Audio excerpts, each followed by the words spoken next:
Hello everyone, this is Suzanne Wagner and I'm giving you the intuitive patterns for the month of May 2017.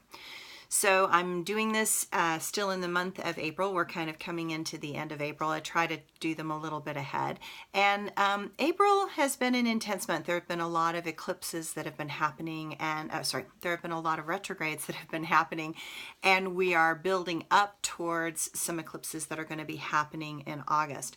So it's almost as if the first 6 months of this year are just filled with tumultuousness and emotion and intensity. And what I want everybody to remember is that no matter who you are, no matter where that intensity is hitting you, I want you to remember that everyone is doing the very best that they can. And under these aspects, there are a tremendous amount of misinterpretations and misunderstandings and projections and all sorts of stuff going on. Try to come from the loving place in your heart and try and remember that even when someone out there says something to you that seems off or wrong or contrary to your own beliefs, that you stop for a second and you realize that that person really feels something very strongly, and to sort of figure out what their positive intent is rather than focusing on how they're doing it wrong. So for the month of May 2017, we're in spring. We're all springing into action. If you expect things to quiet down, kind of just know that the chances improve later in the year and later even this month in May. The planetary T-square that is kind of pulling on everybody in their own way is forcing all of us to wake up. And that's a good thing overall. I mean, I think there's more energy happening and people are waking up. It's just waking up sometimes is a little bit of an upsetting thing and a painful thing to do. So the outer planets are making things motivational and very active. The purpose of all this activity is to open up your value system and to take a good hard look at your value system and what you believe. Having values is one thing, actively following them is quite another. These outer planets are challenging each of us to act in ways that catalyze our society into a world that speaks for all of us, not just the few. If you want to be an active creator, you have to speak up and show by example. When power calls you to awaken, it separates you from the energy of the masses, and in doing that, you're going to take some hits from a variety of angles. And part of this is because you have to strip the ego away from the authentic expression of the self. And so kind of think of May as this moment that if you're feeling like you're taking hits, see it as your ego is taking hits rather than your authentic self. And your authentic self is trying to awaken and become stronger than your ego.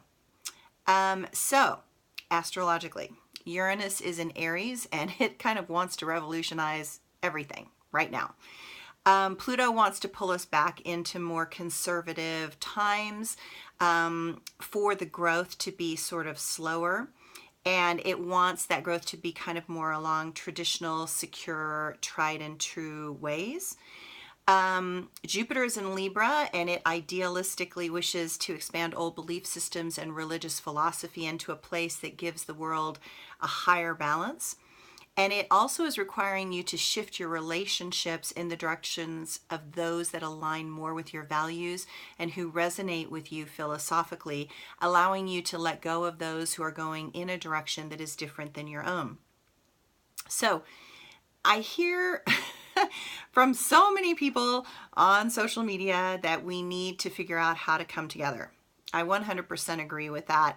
And astrologically, when I look at it, it's pretty tough. It's pretty tough.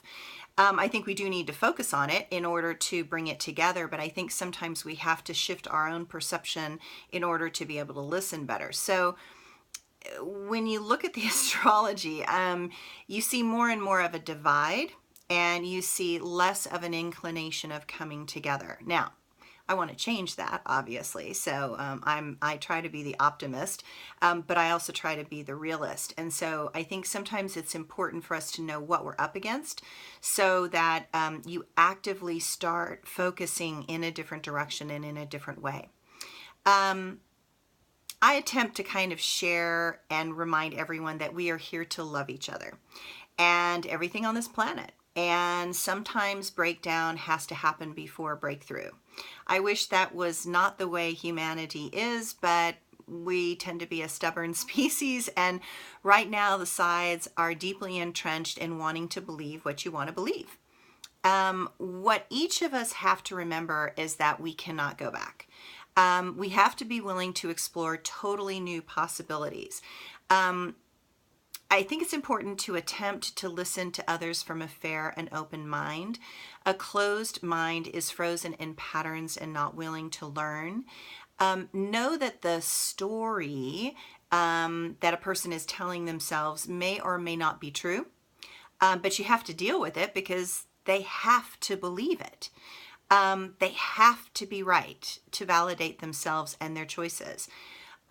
Instead of focusing on the story, why don't you try to find where the person wants what is best for the world? Because I really believe even in choices that we thought we were making a good choice, we thought we were going to be doing something positive, we had a really positive intention, we weren't actively, consciously trying to hurt others, even though sometimes that's the lesson that we learn so that we wake up a little bit more and recognize how much our choices have consequences.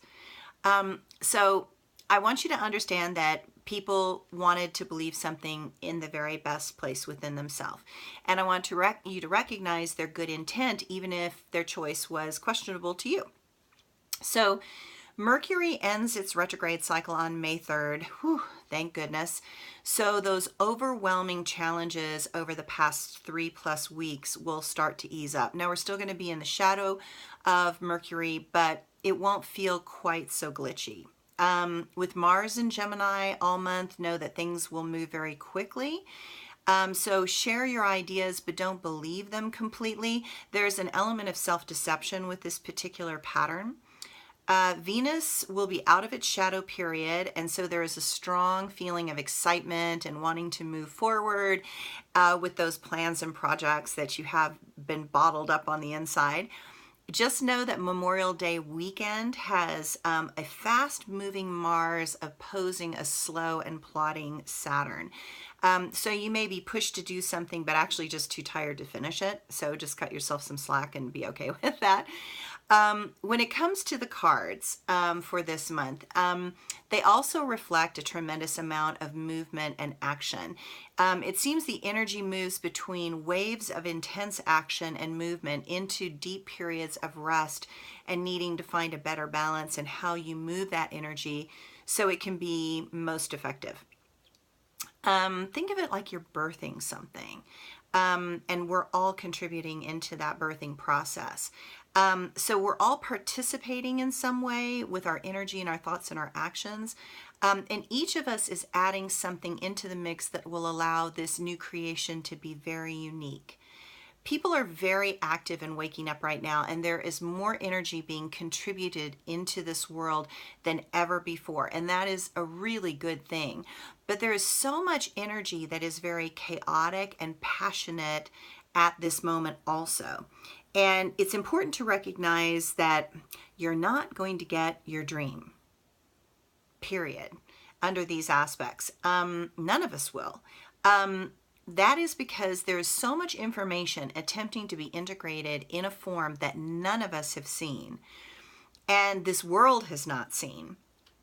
And there's going to be a very new outcome that is not one person's idea, one person's perspective, one person's bubble. It's going to be a conglomerate of everybody's energy contributing in some way, shape, and form.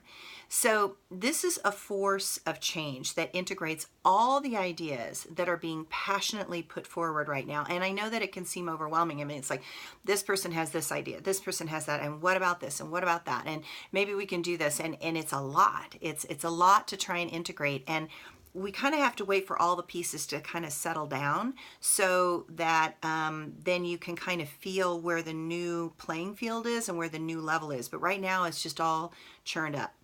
So a great poison is being dealt with on a deep energetic level inside of each of us. You know, maybe this is our karma. Maybe this toxicity, this emotion, this blockage, this fear needs to be broken open in order for you to go into a healing crisis and address it finally and heal it. So we're all learning to transcend our old self, break out of that shell that has been painfully cracked open in this moment, and allow our new self to emerge out of it. We will be bigger and better because of it. The restrictiveness and the stories we have been telling ourselves are now being revealed as true, as untrue, or fabricated for our internal comfort or discomfort. So now that discomfort is attempting to get our attention, and we're learning to walk forward alone, but from a place of personal clarity. From there, we learn to participate fully with our perceptions and ideas, but without attachment to the outcome we hold as the picture that has been in our mind. So again, I want you to think of this that really as a bigger picture, like all this energy you're feeling, all this drama you're feeling, all this upset you're feeling is contributing into a soup that is mixing up and is going to become something. But your particular ingredient that you bring into it is not going to be the end result. It's just one piece in this gigantic puzzle that is being co-created by all of us. And so again, look at what you value and look at your priorities and what you really need to do for you, because this isn't about everything has to fit perfectly right now for everybody. But what you do have to be doing is you have to be honest and true about where you're at and what you need in the moment, and then just allow other people to deal with that. Okay, have a good month.